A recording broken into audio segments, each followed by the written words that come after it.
Hi, everyone. Hope you're all having a great day. It is Hannah and Lindsay here. We are your friendly Edmonton recruiters. And as I'm sure you've started to realize the pattern, it is the second one for this month, which means we're talking about labor statistics. So we are going to talk about the November labor statistics that were recently released with Statistics Canada. Again, this is really accessible. I want you all to know that you can access this information.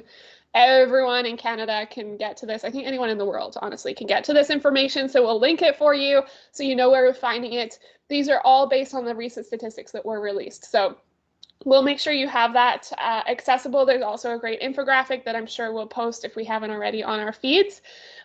So this is going to be a complete overview of what happened in November, keeping in mind that obviously every month looks different with COVID as it is. So it obviously now, even today versus yesterday for Alberta, for Edmonton, looks very, very different. So let's get into it. Lindsay is going to hop right in to talk about some of the statistics. Absolutely.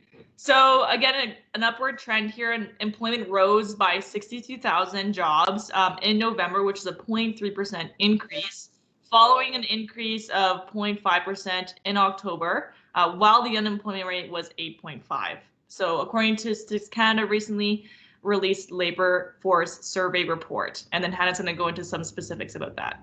Yeah, so not a crazy big difference, but still an overall positive trend when you look at the whole country, which is great. It did vary based on province. So I think 6 provinces and territories overall saw an increase in their job rates, employment rates. But looking at some specific kind of the big 5 provinces here, so we've got Quebec, which is at 7.2%. Coming back from 7.7%, so a drop there from month to month. Ontario also saw a decrease in unemployment, so went from 9.6 in October to 9.1% in November. Manitoba, in November were at 7.4%. In October they were at 7.1, so they saw a slight increase in unemployment rates of 0.3. Alberta, similarly, we saw a slight increase in unemployment rates. We went from 10.7 in October to 11.1, so just 0.4% of a change. And BC did the best of all, I would say, out of everyone. This last two months, they went from 8% unemployment down to 7.1%. So that actually brings them better in line with Quebec and Manitoba's unemployment rates right now. So 7% is kind of the lowest on average that it is at provincially across Canada, with Alberta unfortunately being on the higher end, just with the influence of oil and gas and some of the things that have been happening outside of just COVID, and that brings us to the highest at 11.1% at the moment. So that's kind of the status of across Canada, and we're going to talk in more depth about some of the positive trends and industries that are growing right now. Absolutely. So, like kind of Hannah touched on, employment increased in 6 provinces, Ontario, BC, and in all 4 Atlantic provinces. So that's fantastic. Also in construction, this is the first time it's increased since July, which is quite interesting considering it is, winter, but I mean, great news for the construction industry. And also, employment also kind of increased in transportation and warehousing, which is fantastic because they did have a slight pause in October. And finally, natural resource employment for the second consecutive month increased by 3%, which is fantastic. And it actually is returning to its pre-COVID level of employment. So that's great news for that sector, a really big win there. And Hannah's going to talk about kind of the other side about the not so great news. Yeah, so obviously across Canada, we've seen new restrictions. We had some lighter restrictions in Alberta, now being reinforced with some heavier mandates around lockdowns. And this has been across the country. So I know BC has had similar things. Quebec and Ontario have had similar lockdown type initiatives that have been underway for the last few months. So of course, this has affected certain industries dramatically more than others.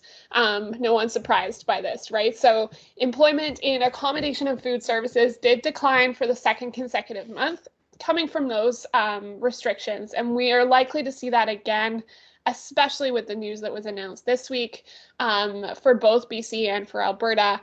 We are seeing more strict and more rigid lockdowns in place. So we will see a similar trend most likely into December statistics, which we'll review with you in January. So it did fall. Employment fell by 24,000 jobs, so about 2.4% in November, which of course is not great to hear, but again, not an overall surprise for people. And of course, it is heavily weighted towards the industries that are unable to work from home and that are affected by restrictions in our ability to go out into public. So companies that say are in construction where they cannot work from home, kind of in those more hands-on roles, they are less affected because our ability to go out and pay money for those jobs are, it's not as much of a consumer impact.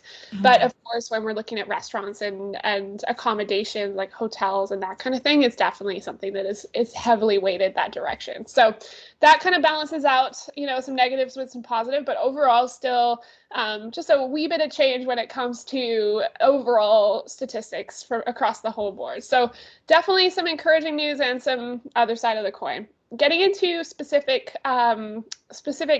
industries and sectors. When we look at occupations in social sciences, the unemployment decreased from 3.3% to 3%. When we look at applied sciences, so that's kind of where IT, technology kind of fits into play, unemployment held steady at 3.5%, and it decreased in Manitoba, Alberta, and BC over the last month. So again, that being said, not every industry or role or job title is being affected the same. So keep that in mind when you see the news.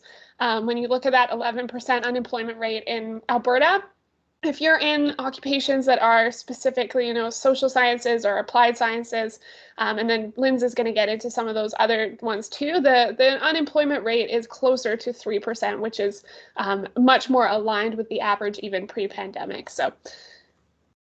Yeah, absolutely. And then within business, finance, and administrative occupations, the unemployment rate actually decreased by basically a whole percent, and now we're back down to 4, which is fantastic. It also decreased in all other provinces except, unfortunately, Manitoba. But great news for, especially my sector of business. We're starting to see that trend pick up again. Companies going back out and hiring, which is very positive. Mm-hmm. And then management too, we saw a decrease in unemployment. It decreased to 2.3%, down by about essentially 0.5%, 0.6%. So not a crazy change there, just relatively consistent. But still, again, when you look at the rates for these specific areas, these highly skilled, highly educated kind of working sections of our population, we're definitely not as hard hit, which is a great thing, but it also reminds us how we need to help the people who are more affected by the restrictions. And just to remember that just because we're not affected does not mean it's not going to affect the people that we know, the people that we care about, and to keep that in mind as we kind of proceed throughout December here. So let's talk specifically now about positions. We're going to talk about the specific roles that are in demand across our industries. So in IT, we have seen a ton of roles available in the software development sector. There's a lot more software development positions than there are skilled people to fill them. These are normally like senior software developer roles, and our permanent search team has been crazy busy working on these positions. It's pretty much all they've worked on since March. So if you're a software developer, reach out to us.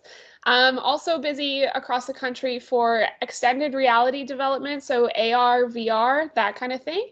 Network engineering, DevOps work, help desk and user support is always busy. It hasn't really changed. And with people working from home, it does require a different type of support. So some teams have had to kind of bulk up their help desk teams.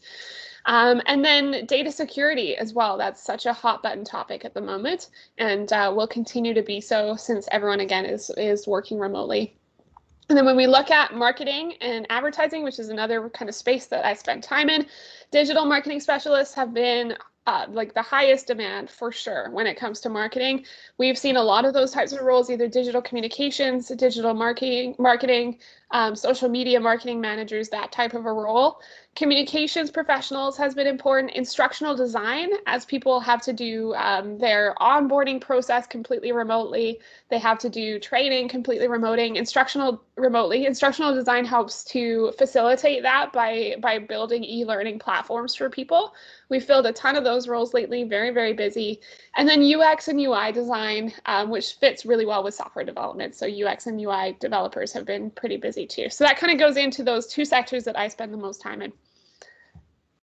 Awesome. And then within accounting and finance, what we're seeing is kind of that higher level and kind of lower level. So it's kind of a mixed bag.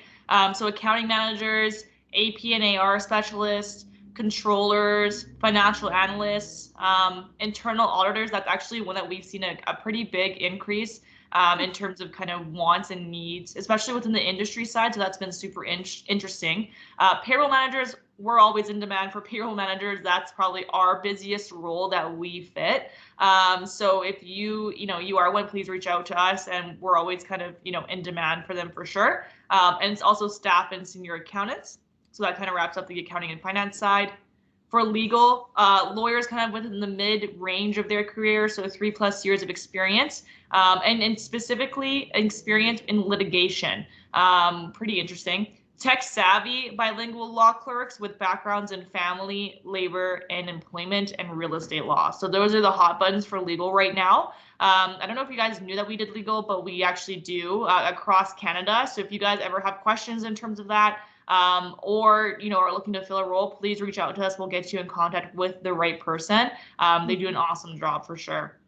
And last but not least, administrative support. So most in demand, call center and customer service representatives, administrative assistants, data entry specialists, executive assistants, and HR benefit coordinators. Versatile, tech savvy executive and administrative assistants who can contribute beyond their traditional role are very, very much sought after. Obviously the tech savvy part, mostly becoming remote based. So if you are a tech savvy, executive or EA, please reach out to us, because I know they are in demand as well. Yeah, and that fits into kind of the final thing to summarize all of this, is that the market really requires some agility. So this agile marketplace, to flexibility to operate, not just in a very rigid set of skills, but outside of maybe your comfort zone, that's going to be really, really key. And if you are someone who likes to do just one very, very specific thing, it's probably going to be more challenging at the moment to find exactly that. Absolutely. Employers, more than anything right now, they're looking for people who are willing to do just extend their skill sets beyond the traditional role and be flexible as everyone adjusts and adapts to what's going on in the market, because companies have had to do that and they need teams who are willing to do that as well.